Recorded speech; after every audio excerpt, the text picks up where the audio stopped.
The Tipping Point with Mike Tipton is brought to you by Dubby.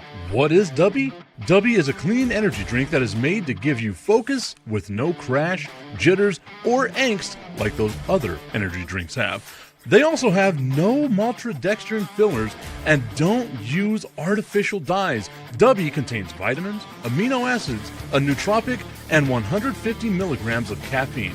Dubby's products are made in the USA in an FDA-inspected facility that strictly adheres to GMP manufacturing guidelines. All of the flavors are unique and custom-made by Dubby, and you'll never taste our taste anywhere else.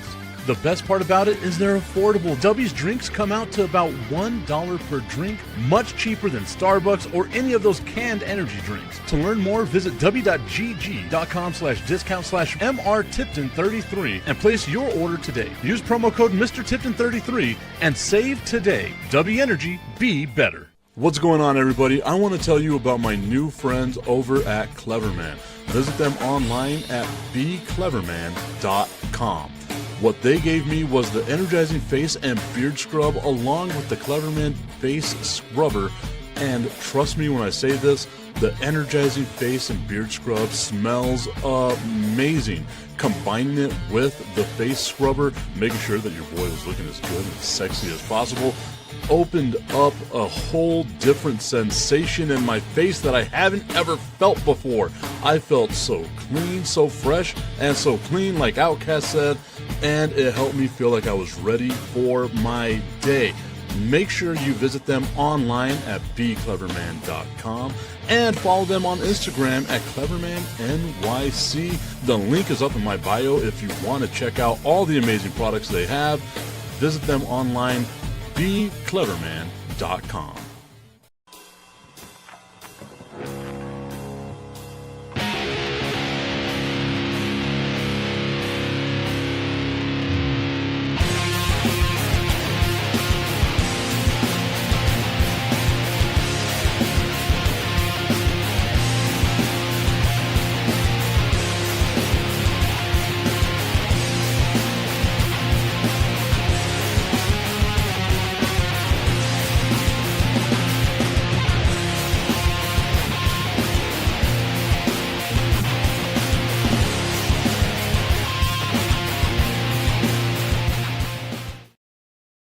What's going on, everybody? Happy Tuesday morning to you all. We already got Bistrilla in the chat. We got Augustine in the chat hanging out today, hoping that everyone's having themselves a great time so far today, a much better time than the LA Lakers who just got swept. We'll talk about that coming up in just a little bit. Remember, we're live on Facebook, on YouTube, on LinkedIn, on X, and on the Under the Hood Podcast Network. Check them out, Under the Hood, all the good stuff that they're doing up in the city of Chicago with my dude Jonathan Hood and them boys.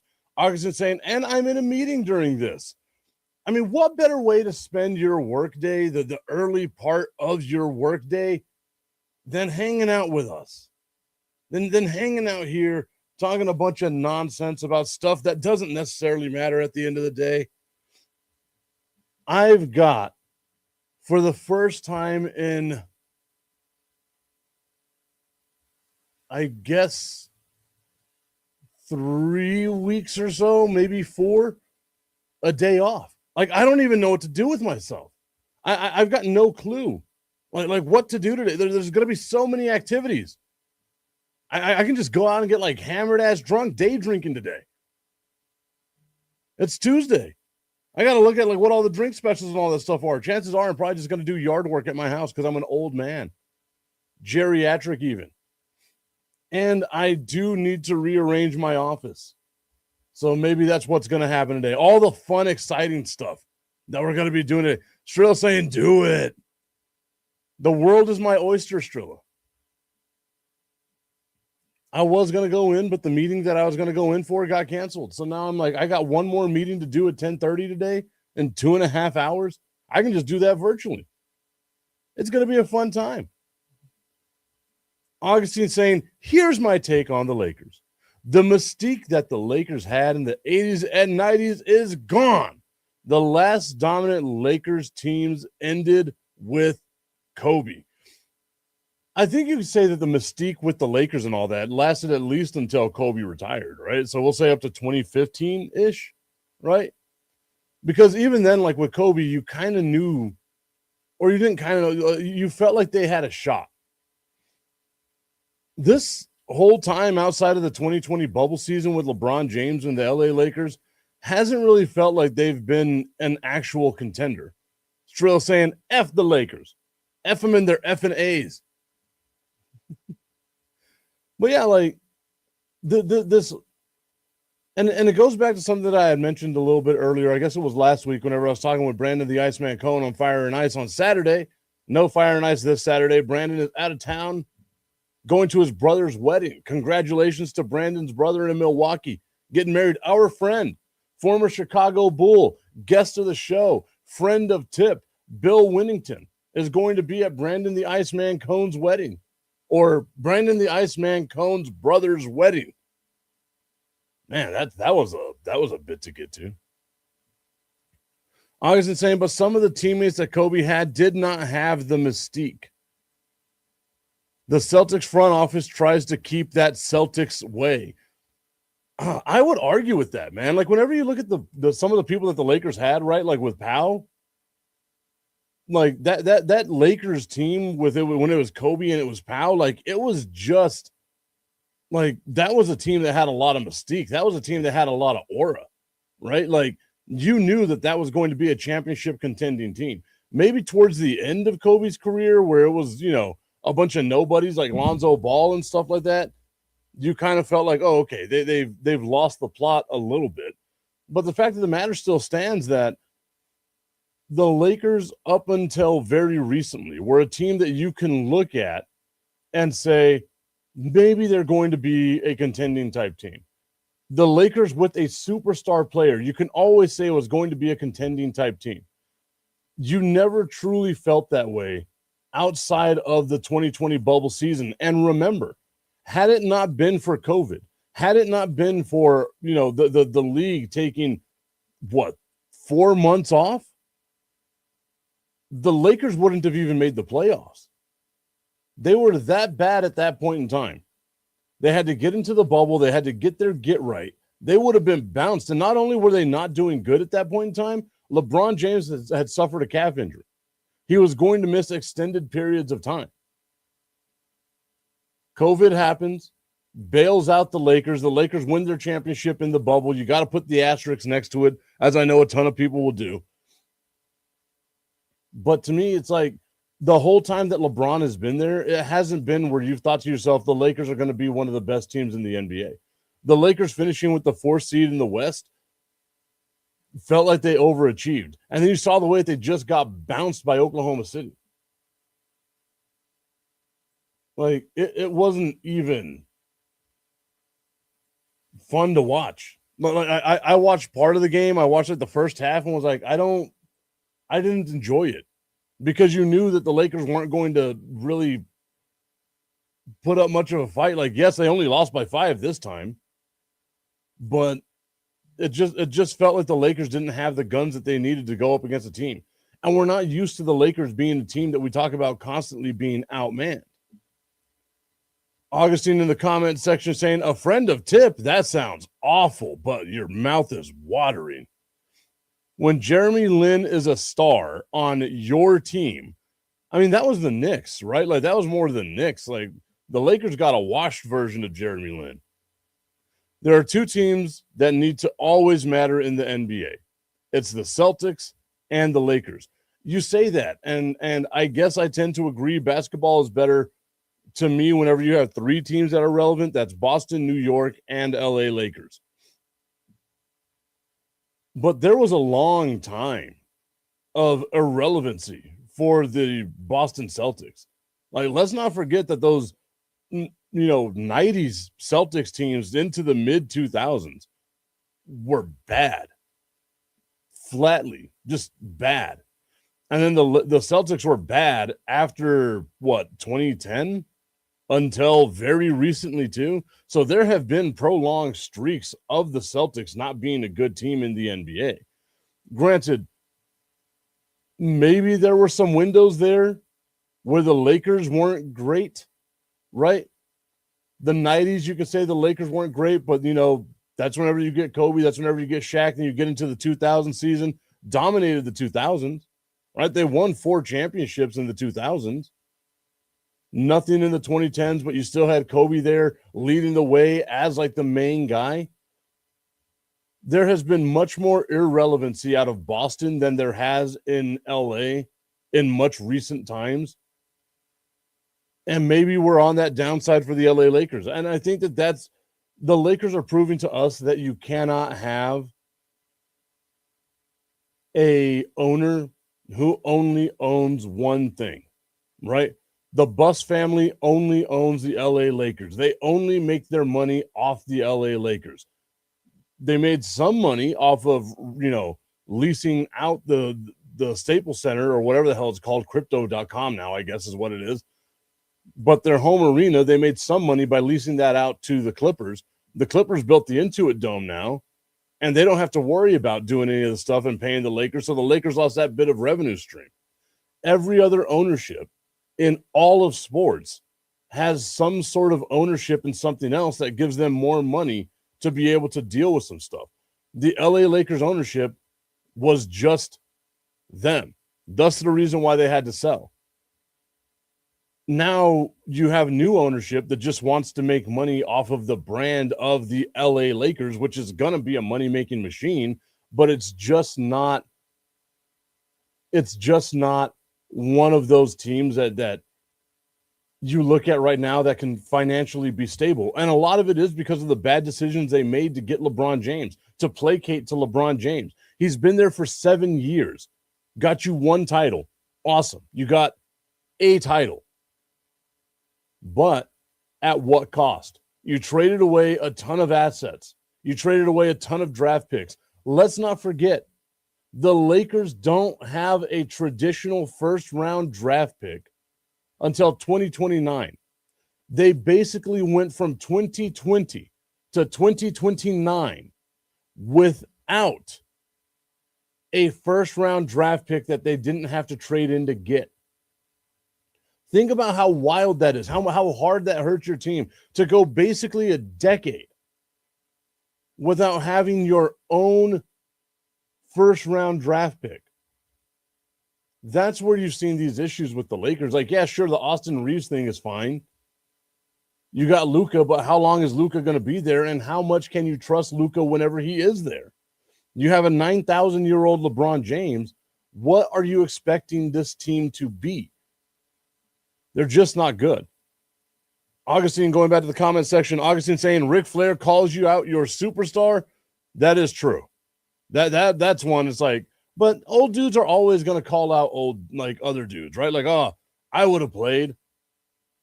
Back in my day, I'd have done this for $45 million. Well, sorry, but you don't play now, right? Like, it's a different league now. Augustine saying, on the Lakers, it was about 5-6 years in the 90s where they were bad.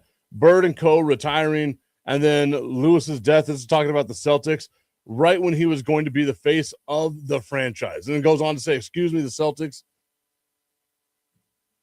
Yeah. And then Beastrill saying, social media, while negative in most regards, has made these low market cities relevant. That's the thing, right? Like, you can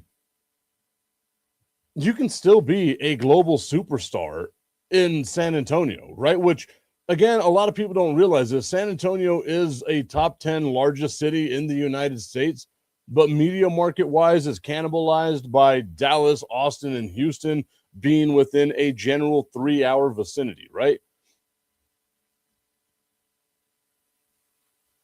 So maybe we don't say San Antonio. Maybe we look at teams like Charlotte, but then again, Charlotte hasn't had the success, right? New Orleans hasn't had the success. Memphis hasn't had the success. Denver, I guess you can say, has had some success, but how much of that is you just got lucky drafting Jokic in the second round?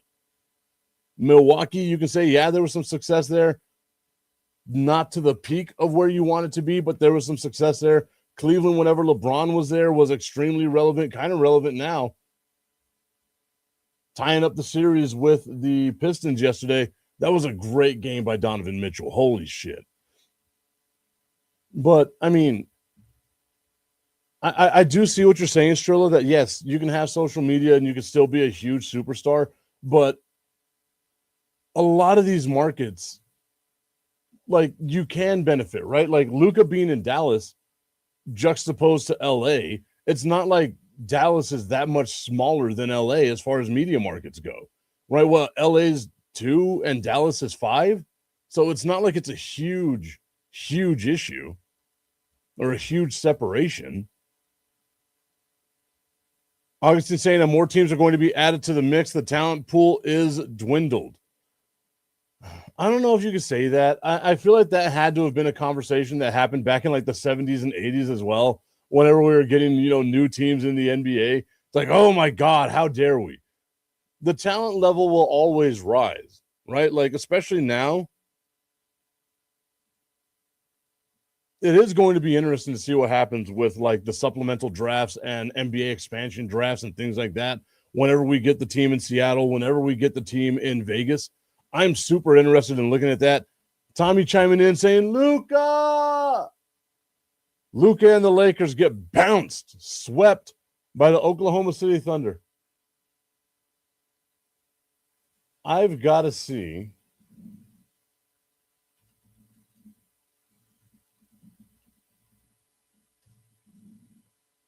just how bad it was.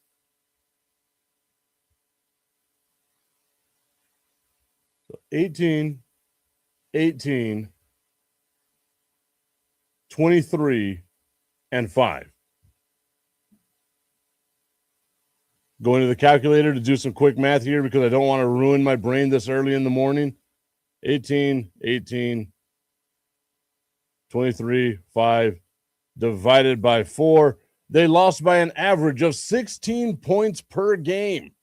16 points per game in the second round of the playoffs did the LA Lakers. If you're going to be bad, be historically bad, I guess. Now I got to look it up.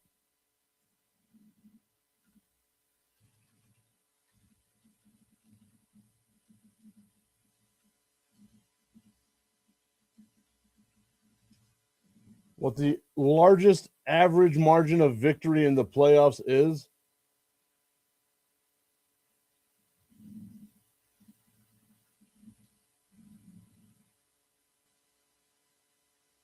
Okay, I mean, hey, it's up there.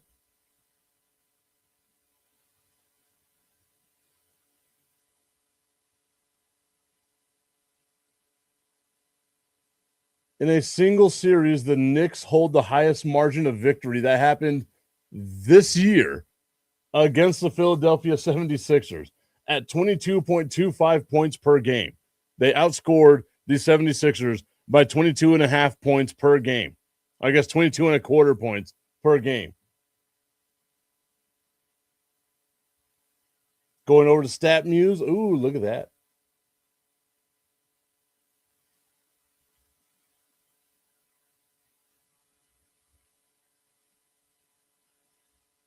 Okay, I'm not going to be able to look that up just right now, but I'll have to figure it out because it will be interesting to me to see that if indeed it is what I think it is, which I believe it's a top 5 largest margins of victory in a NBA playoff series. It would be the second time in LeBron James's career that his team has been bounced from the playoffs with a top 5 largest margin of victory. One happened in the 2014 NBA Finals against the San Antonio Spurs, that San Antonio Spurs team that was on that vengeance tour, dominating the Miami Heat, the Heatles in that series. And then this year, losing by an average of 16 points a game is very hard to do. Very hard to do. But the LA Lakers found a way to get it done. And I'm proud of them for doing that. Good job, LA Lakers, for being absolute dog water. Absolute dog water. The commission, yo, Money Mike, Augustine asking, was a new Seattle team going to be the Supersonics? Yes. We learned this a couple of weeks ago with our friend Bo from Seattle. Football Talk with Bo. Follow it on social media if you haven't just yet, especially on YouTube. Football Talk with Bo. covering everything in Seattle. They will be the Seattle Supersonics because the city of Seattle got to keep the name. I'm not too sure how I feel about running it back as the Supersonics. I feel like there's a lot of legacy there that you've got to try to overcome, but they got to keep the team name. They got to keep the history. So the team that comes into Seattle will automatically have a NBA championship and will have been in 2 previous NBA championships as well. I guess 3 total, because you had the back-to-back ones in the 70s where you won one and then lost one to the Washington Bullets at the time. And then in 1996, where you got bounced by Chicago Bulls and them boys. It's absolutely dominating the way that it should be. Exactly. Now they have Sean Kemp as their back as one of their team all-time leaders. Who is the Supersonics all-time scorer?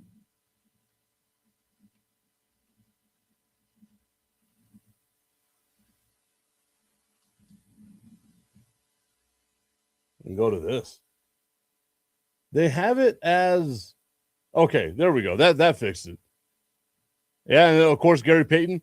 Man, if we're gonna start naming like 1990 Seattle Supersonics, I am here for it because I got Hershey Hawkins, I got Detlef Schrempf, I got Sam Perkins, I've got Nate McMillan. Come on now, let's get going. If we want to go old school with it, we'll go what? Lenny Wilkins? Was Lenny Wilkins on the Supersonics in the 70s? Okay, so all time, Gary Payton is the Supersonics all-time scorer at 18,200 points. Then Fred Brown, whoever the hell Fred Brown is, because he doesn't have a picture,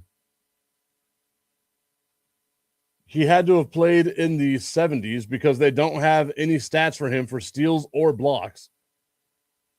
Jack Sikma, I know Jack Sikma. Again, another guy that had to have played a long time ago because they don't have any assist numbers for him. Rashard Lewis, number 4 all-time at 10,000. Sean Kemp, number 5 all-time at 10,000. Oh, Dale Ellis. I forgot about Dale Ellis.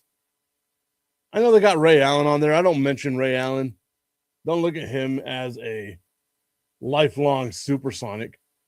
I guess none of these guys really were. Derek McKee. Dennis Johnson. I forgot Dennis Johnson was there. Hersey Hawkins. Number 25 all-time scorer for the Seattle Supersonics. That just makes me happy. I don't know why. That just makes me happy. Have you seen Sean Kemp's dunks, though? LOL. Yeah, Sean Kemp's dunks were awesome. Brent Barry. Yes, I know Brent Barry. I think of Brent Barry more as a San Antonio Spur. Although I guess he was with the Supersonics whenever he won the dunk contest and the three-point contest. And if I'm not mistaken, yeah, it was Brent Barry, right? Yeah, it wasn't John Barry. It was Brent Barry. Too many Barrys at that point in time. That's wild. It has to still be just Brent Barry that's won the dunk contest and the three-point contest, right?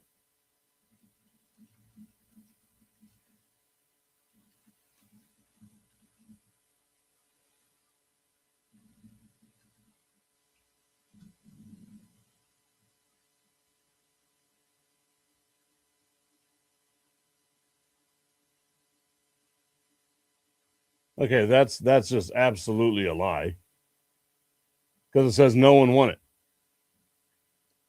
Tom Chambers, yes. Tom Chambers.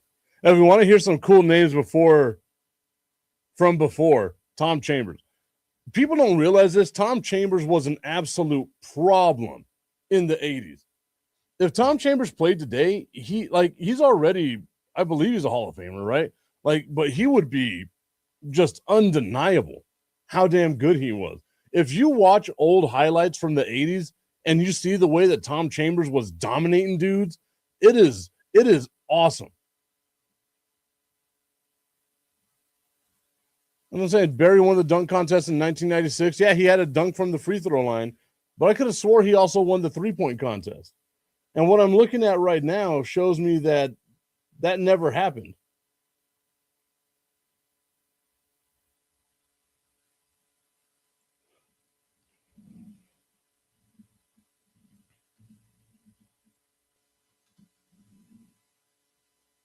Okay, he did not win. He competed in it, but he did not win. He finished in second place. Did I just have like a Mandela effect?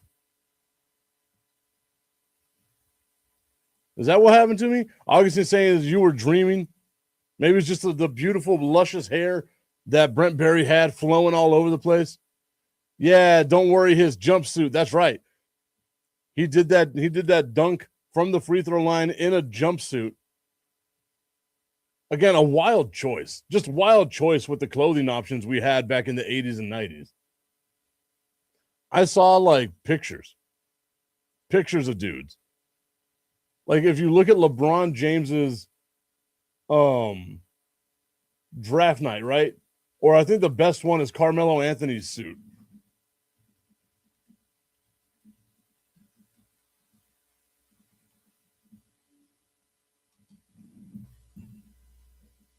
Carmelo Anthony's draft suit has to be one of the most amazing things we've ever seen. And that's how you can tell, like, it's from a specific time. From a specific time. Where are you? There you are. Is that it? Look at that. That absolutely beautiful suit right there from Carmelo Anthony. Look at those baggy-ass legs. Look how long that jacket is. Man. Going back to the early 2000s, whenever everything had to be extremely baggy to fit on you. Cedric Ceballos, I did love me some Cedric Ceballos back in the day. I feel like now what you're doing is you're naming Phoenix Suns, though, right? We went Tom Chambers. We went Cedric Ceballos. Those are both Phoenix Suns. Why not just Dan Marley? We'll throw Dan Marley out there. Kevin Johnson, former mayor of Sacramento, Kevin Johnson. I do love that. I love that that's it. Rex Chapman. If Rex Chapman wouldn't have been a damn druggie, he could have been one of the best to ever do it. Also, I feel so old saying damn druggie. Old man Tip over here. Old man Tipper. It's very similar to Old Man River, but it's just about the tip.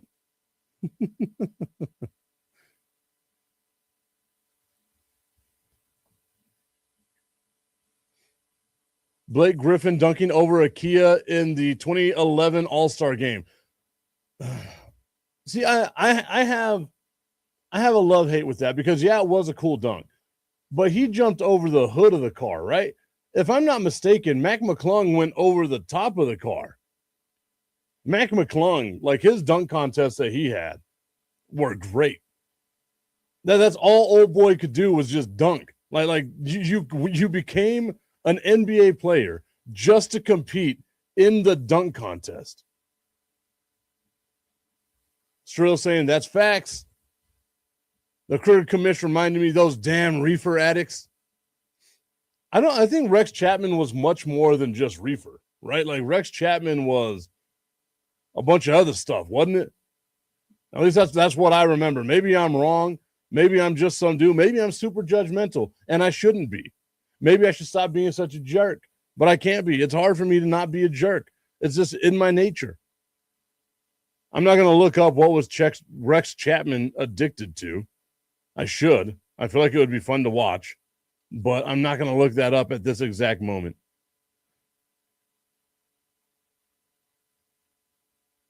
Sorry, y'all. Got some text messages from my work crew asking about stuff. It's my day off. I shouldn't have to worry about work.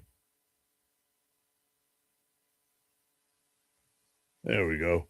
We'll reply to that. Augustine saying, you? Judgmental? No, not ever. You, Augustine, look at you. At least I know I can rely on you to make sure that you keep my head in the game, keep me exactly where I need to be. And Strilla, you are 100% right. Maybe it was that Rex Chapman was addicted to just the tip. I just want to put the tip in. It's time for Just a Tip. That would make me uncomfortable. Promise that it ain't too much, but just enough. Just a tip. Just a tip. the tip? It's time for Just the Tip.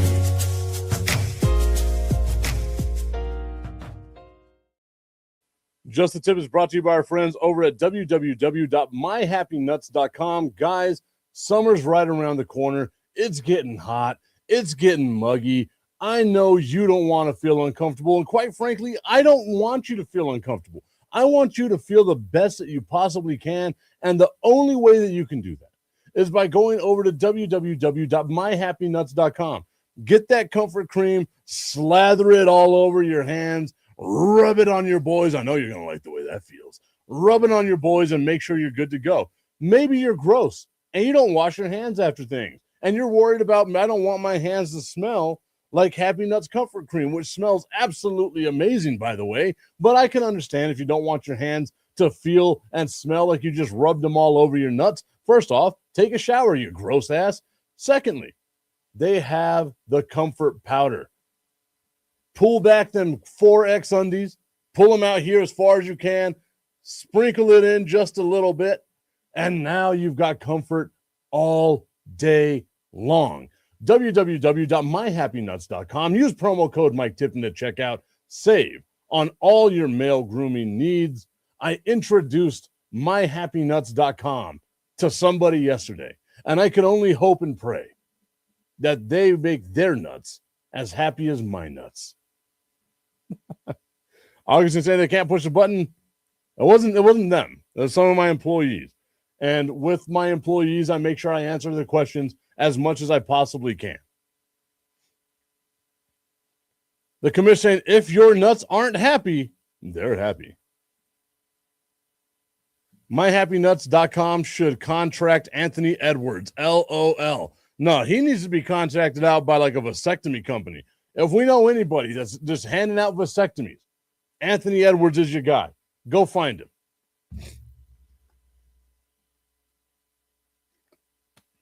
Who knows?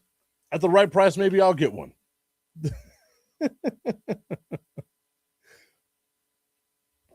What a weird show we do here. All right, so the LA Lakers get bounced. The Cleveland Cavaliers tie up the series with the Detroit Pistons. I saw a stat that I thought was just absolutely hilarious, and I don't think it's going to be a way that you win games.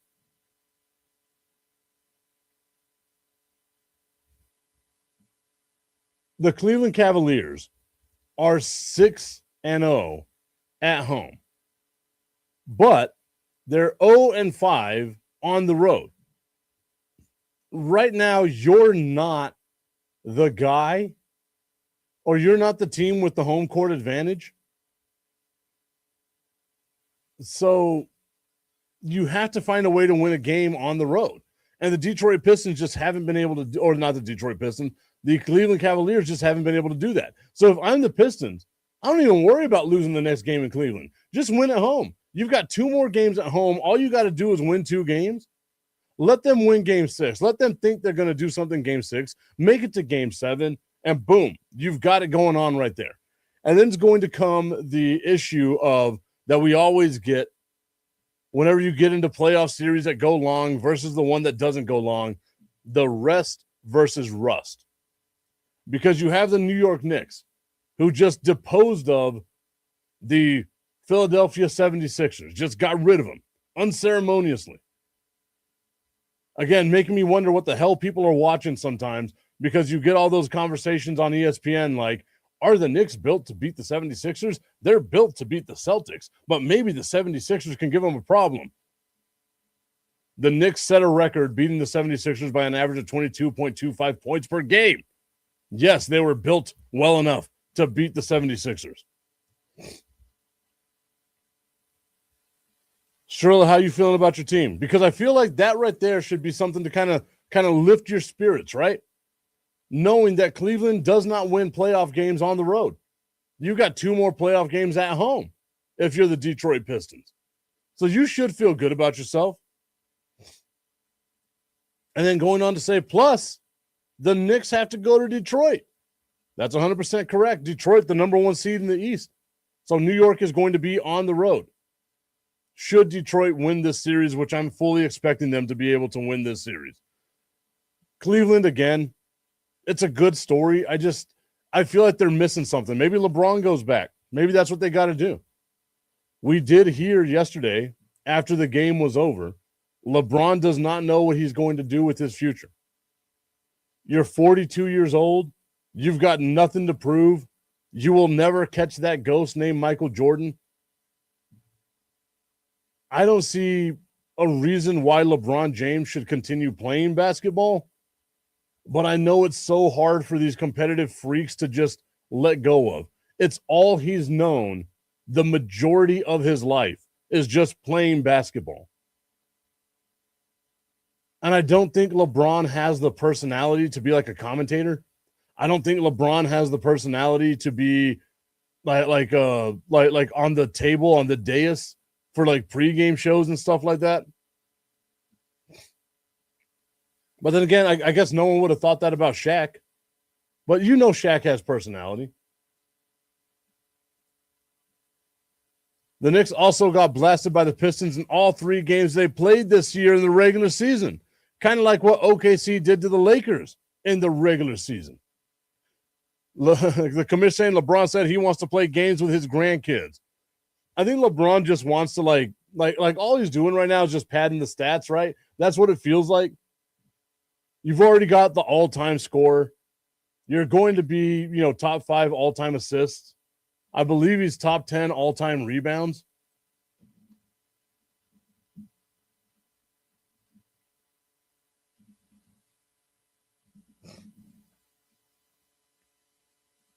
Grandpa LeBron out there chucking up bricks. All right.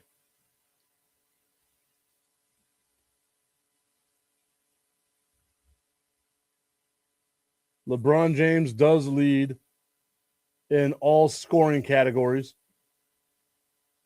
He's got 5,000 more points than Kareem, which I remember as a kid, just felt like an insurmountable lead. Like I didn't think anyone would ever catch up to Kareem, and LeBron did so.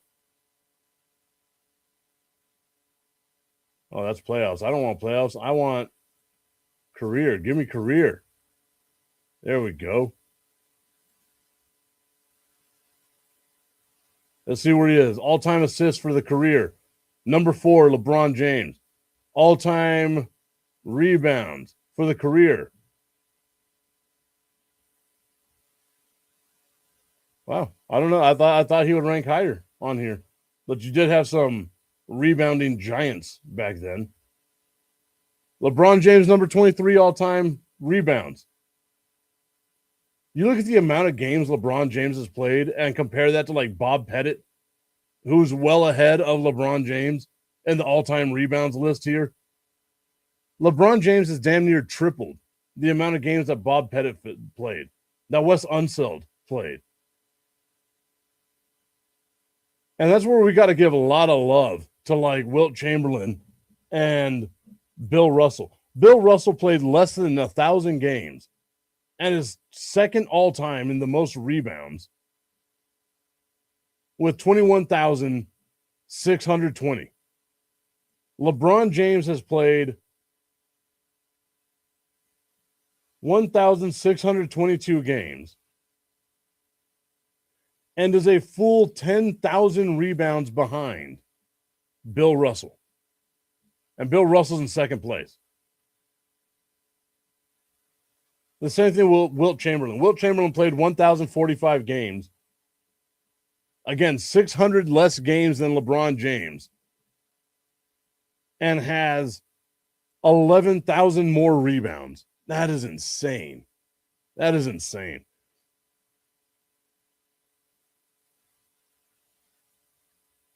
Oh, God. Rage bait question by Augustine. Is it a choke job if the Spurs lose to Minnesota? And how bad does the look on Wemby for the elbow and whatever comes after that? So going back to the elbow yesterday, I was wondering if there was going to be some more suspension, something like that for Wemby following the elbow. The NBA has said there will be no fine. There will be no suspension. Wemby will play in Game 5. you can't call it a choke job when the team that's younger and shouldn't necessarily be here loses the series. It would be a choke job for the Timberwolves in my mind, right? Like, again, you made it to the Western Conference Final. The next step is to make it to the NBA Final. If you lose in the second round of the NBA playoffs and you're the Minnesota Timberwolves, you took a huge step back. If you lose in the second round of the playoffs and you're the San Antonio Spurs, you missed the playoffs the last 7 years. That's again, like, that's a win. And maybe I'm looking at it as a Spurs fan, but I don't see how you can say it's a choke job, because then that would mean that you have some level of expectation of this team winning a championship. And I have told you all, since the playoffs started, since this season started, I was worried about this team. I don't think they have the mentality just yet. If they lose in 7 to Minnesota, maybe that helps get them that mentality. You hate losing in the playoffs. You hate that taste in your mouth of losing in the playoffs. Maybe that helps get the Spurs there. I think the worst thing for San Antonio would be winning the championship and thinking that every championship comes this easy just because you have an alien on your team, right? So I don't think you can call it a choke job. The only, like out of all the teams that are left in the playoffs, Detroit, Cleveland, New York, Oklahoma City, Minnesota, and San Antonio, only one of those teams has no pressure on them, right? You look at all those other teams, and they all made the playoffs last year. They all made a pretty deep run in the playoffs last year. They all have been, constant playoff appearing teams outside of San Antonio. Maybe you can say your level of expectation, maybe it'll be a choke job to you personally, but real hoopers wouldn't call that a choke job. And again, it's not me defending the Spurs. It's me saying, out of all the teams that are left, Detroit, the way that they got bounced last year, they came in this year with something to prove. The Knicks, 55 years, 54 years since winning a championship with the Knicks? We expect the Knicks to be better. They should be at this level. Oklahoma City, you get all the calls. You get all of everything going your way. You're the defending champ. You don't at least make it back to the NBA Finals? That's a huge step back. The Spurs are playing with house money, man. Strill saying LeBron is the GOAT of this century so far. But look at the average over his career compared to the greats. Then goes on to say San Antonio will get back on track and says, well, the Pistons, I don't know how I feel about the Pistons.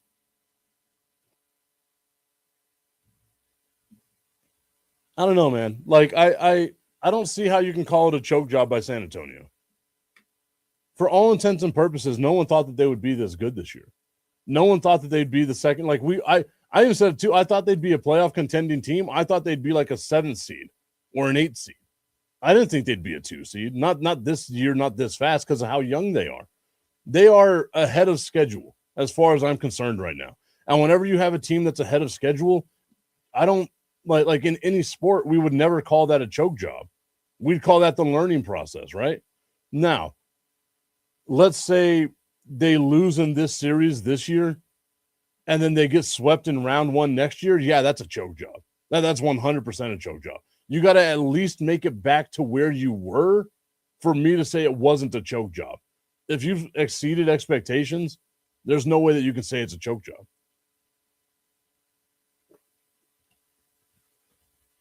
Strilla, I don't know if you could say that, man. Like you said, nobody thought that about the Pistons either, though. The Pistons made the playoffs last year. I even told you I thought the Pistons were one of the more talented teams in the playoffs last year. That's a super talented team. And you can see that they needed to take that next step forward. Maybe they've already done it, right? But there's again a level of expectation on this team. You win the 1 seed in your conference. There has to be a level of expectation on you. But I do get where you're coming from. Maybe last year, and that's what I'm saying. Like the bar is always going to move, right? Augustine says expectations adjust with the season.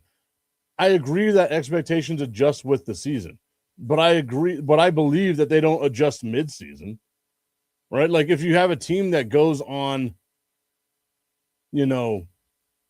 all kinds of runs, like you can't see a team go like a 10 game winning streak in the regular season and then be like, oh yeah, now that team's going to make the playoffs. Maybe they should win a championship because they won 10 straight games. You can't do that. I think the bar has to move at the end of the season. Whenever we finally have, okay, this is where this team was. This is where we expect that team to go next year, depending on the fact that one, they're young, two, they've got this. If you're like the Golden State Warriors, the level of expectation has to start going down because the players are so much older, right? With the Spurs, you can say, you can look at that team and you can see the flaws, right? They are very, very young and they are not very deep. Again, if you look at just individual star players, right?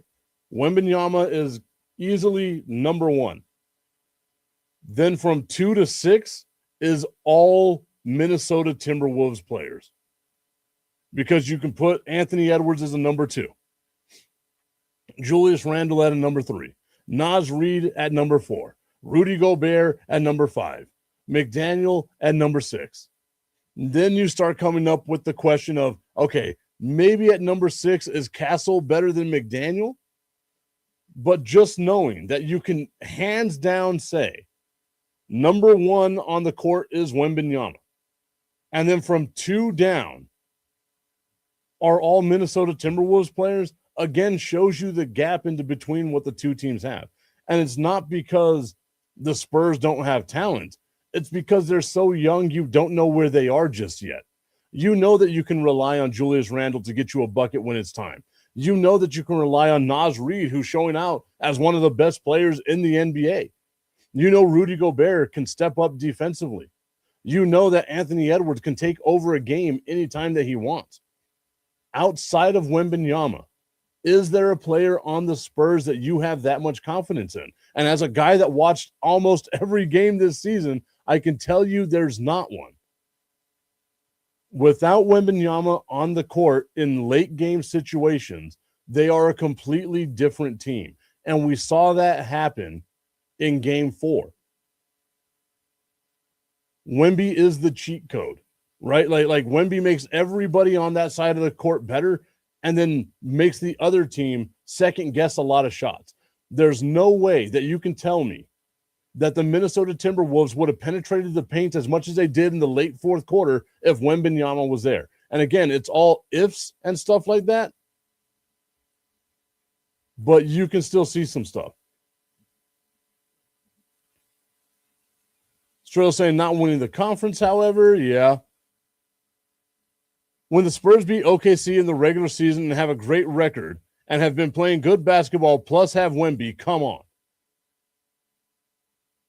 But again, okay, so was it a choke job for Jordan not winning a championship from 1984 to 1991? Are we going to say those were choke jobs? No, because we're going to say he ran into the Celtics. He ran into the Pistons, right?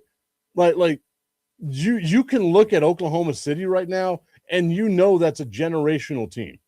Beating the Oklahoma City Thunder 4 out of 5 games in the regular season is not the same as beating them 4 games out of 7 in a playoff series where it's just you and them, where there's no looking forward to any of that other stuff. Augustine saying it's a team sport. Exactly. Shrill saying sounds like you're talking about Detroit in the same breath. Yeah. But again, like if you look at Detroit and you compare it to Cleveland, right? Like let me just bring up the rosters here real quick. Where are we? There you are.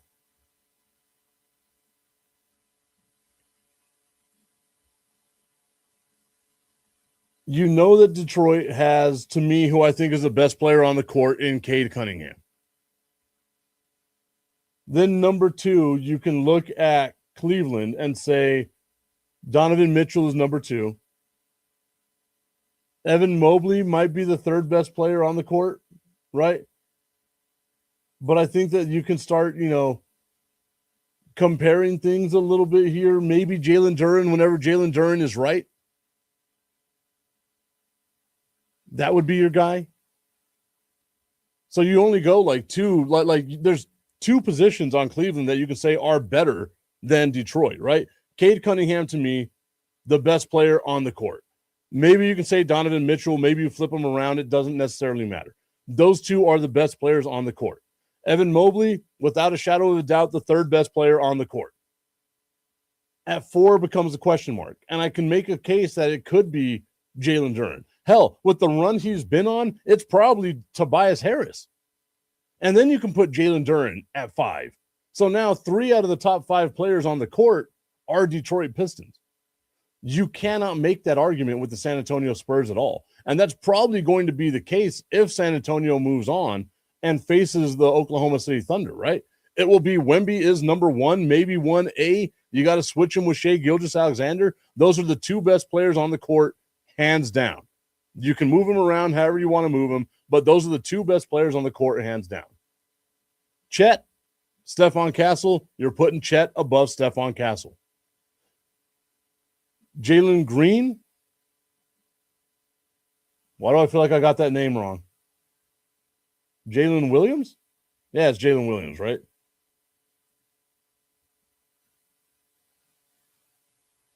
Jalen Williams. Stephon Castle, you're probably going to give it to Jalen Williams. And then becomes Stephon Castle at 5. So again, 3 of the top 5 on the floor are Oklahoma City Thunder players. Not as big of a gap as I think there is with Minnesota. I think a lot of people don't realize that the Minnesota Timberwolves are a really good team. Tommy's saying, God, I can't wait till the NFL is back. LOL. Am I losing you, Tommy? Man, you could just put something in the comments. You know how this show goes. Get me back on track. You want me to talk about the Cowboys hosting the Philadelphia Eagles on Thanksgiving? I can talk about that. But you've been quiet, man. You want me to get on football? Let's talk some football. Tommy, give me something to talk about. I'll be like Cody Rhodes. So, Tommy, what do you want to talk about? I know it's football, but I can't read your mind. Augustine's saying, did I start to make the tip uncomfortable? Not really. Again, you're making it seem as though I haven't been saying all season and all playoffs long that I didn't trust that San Antonio could win a championship. I have hope that they can win a championship. I've said that this whole time. I look at this team and I have hope that they can win a championship. But deep down in my heart, I know they've got to get their lumps. I've watched enough basketball through my time to know they've got to get their ass kicked in order to take that next step. Whether it's against Minnesota, whether it's against Oklahoma City, whether it's against whoever comes out in the East, I fully expect the San Antonio Spurs to not win a championship this year. If they win the championship, I want a championship with house money. This is a completely new scenario for me as a Spurs fan, because whenever they got Tim Duncan, you had such a veteran-laden team at the point in time that you expected them to win. You knew that they were going to win. You didn't know when they were going to win, but you knew at some point in time they were going to win. They kept that core together. They were a core of veterans again with some young talent on that team when they won in 03, when they won in 05. They were a veteran team when they won in 07. They were an even more veteran team whenever they won in 14. The version of the Spurs that we're looking at right now is completely different, a complete 180 of all the championship Spurs teams in the past. A super young team with one veteran that has any type of playoff experience. You have to get that playoff experience to take the next step, and I feel like it has to happen this year. I cannot see a scenario where my San Antonio Spurs win a championship outside the sun shining on a dog's ass every now and then. Lions at Bills in Buffalo's first game at the new Highmark Stadium, Thursday night football. That will be week 2. Week 2, baby. I'm looking forward to that. I want to see what that stadium looks like. I also don't know why they needed a new stadium. Like their stadium felt fine. Dallas wins 10 or less games. LOL is what Augustine is asking. I have to look at what the whole schedule is, man. I have to look at what the whole schedule is. Tommy's saying, I understand when the Mavs were in the Western Conference Finals, all I wanted to do was talk basketball. LOL. And I didn't have a show at the time. Tommy, I'm so sorry. I didn't give you that outlet. I bring the show back and the Mavs trade Luka. I feel like it's my fault now. Maybe I'm the problem. It's me. Hi, Nico. Say hi to Nico for me. I know he's not there anymore. I will say this, dude.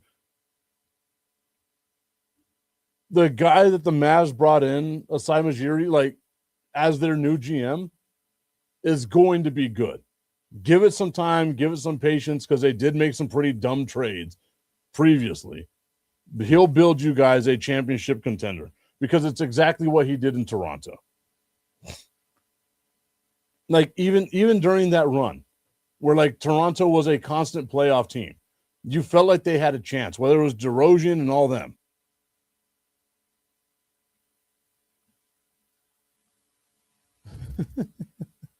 Cyril saying, okay, Morgan Wallen. I didn't drop an N-bomb, did I? Augustine saying Cooper Flagg is going to be a monster. Yeah, until he gets traded.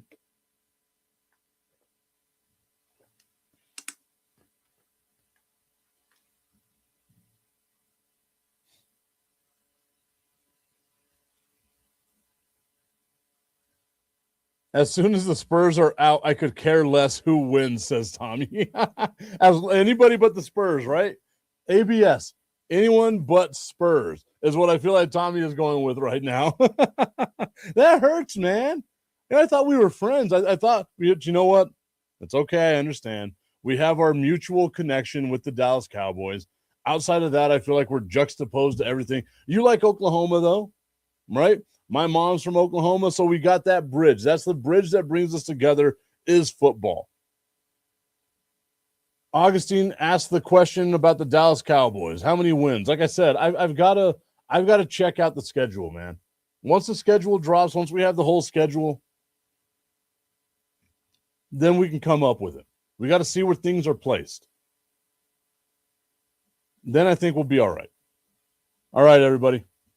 I want to thank you all so much for tuning into today's show. We will be back tomorrow. Look at that, a Wednesday show. No baseball this week. Well, some baseball, but that's at the end of the week. Savannah Bananas, Banana Ball. You can check that out on YouTube. We've got to set up an entire stadium in the next couple of days to get ready for the Savannah Bananas. Tommy saying, yes, you did. We were talking basketball when the Mavs were in the finals. Were we? Wow. I must have. It's been such a long, wild ride. Augustine saying juxtaposed. Really? I say that. I feel like I say that a lot. Like I was even thinking that whenever I dropped it a little bit earlier today. Like I've got to come up with more synonyms. I feel like I say it a lot. Maybe it's me. Maybe I'm just a jerk. Like I said, we will be back tomorrow. Wednesday show. Live on Tipton Sports Broadcasting Network, live on Under the Hood, having ourselves a good old time. Augustine, I thought about it. The Dallas Cowboys are going to go 17-0. We'll see you all tomorrow.